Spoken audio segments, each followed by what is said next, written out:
Le livre de l'Apocalypse contient non seulement des faits historiques qui sont sans doute intéressants, mais j'y vois beaucoup plus que cela.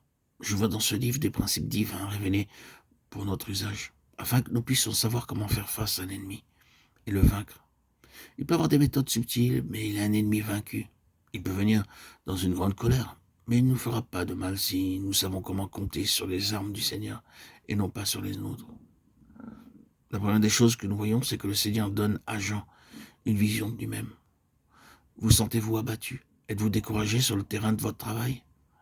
Avez-vous à faire face à des problèmes parmi vos collaborateurs? Permettez-moi de vous faire une suggestion. Demandez au Seigneur de vous donner un nouvel aspect de sa gloire. Il n'y a pas d'autre méthode. Maintenant, nous voyons le Seigneur apparaître à Jean d'une manière nouvelle. Il avait vu s'élever dans la gloire. Il avait posé toutes les questions pendant qu'il était sur la terre. Il le connaissait tellement bien. Maintenant, nous découvrons que Jean a une vision du Seigneur qu'il n'avait jamais eue auparavant. C'était le jour du Seigneur, et Jean fut saisi par l'Esprit. Le Seigneur Jésus-Christ apparut à Jean par derrière et lui parla. Il y avait là une intention divine. C'était comme s'il disait à son serviteur, « Oh, je connais très bien ta situation, je sais que tu es découragé, je sais que tu as beaucoup de questions à me poser. Mais j'en regarde dans la bonne direction, tu regardes dans la mauvaise. » Dans toute sa sincérité, ses yeux avaient été détournés du Seigneur pour regarder aux situations.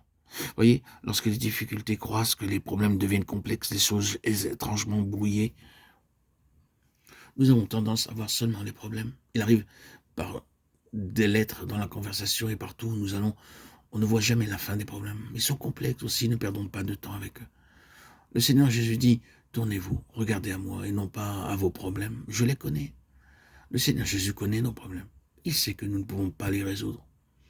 Ainsi, lorsque vous vous sentez abattu, confus au sujet de l'avenir et même de votre travail pour lui, il veut que vous appreniez à vous tourner pour le voir d'une nouvelle façon. Jean dit qu'il entendit une voix derrière lui, et s'étant tourné, il vit quelque chose. Il est vrai que nous avons besoin du Seigneur plus que toute autre chose. Vous pouvez penser que les yeux de Jean saisirent une vision du Seigneur Jésus-Christ, mais la première chose qu'il vit fut les 7 chandeliers. Il se peut que les apôtres n'avaient pas encore compris quelle sorte d'église le Seigneur Jésus-Christ construisait. Mais ces chandeliers d'or représentent l'église, la véritable église de Jésus-Christ. Le Seigneur n'est pas en premier lieu soucieux d'attirer les foules. Son travail ne dépend pas du nombre, il ne dépend pas de notre activité. Bien sûr, nous sommes heureux lorsque nous voyons un grand nombre de personnes venir aux réunions. Lorsque nous voyons un auditoire nombreux, nous nous sentons inspirés pour prêcher. Nous sentons que nous pouvons donner un meilleur exposé, nous pensons que nous pouvons avoir de plus grands résultats. Il ne nous dit nulle part d'attirer la foule à lui.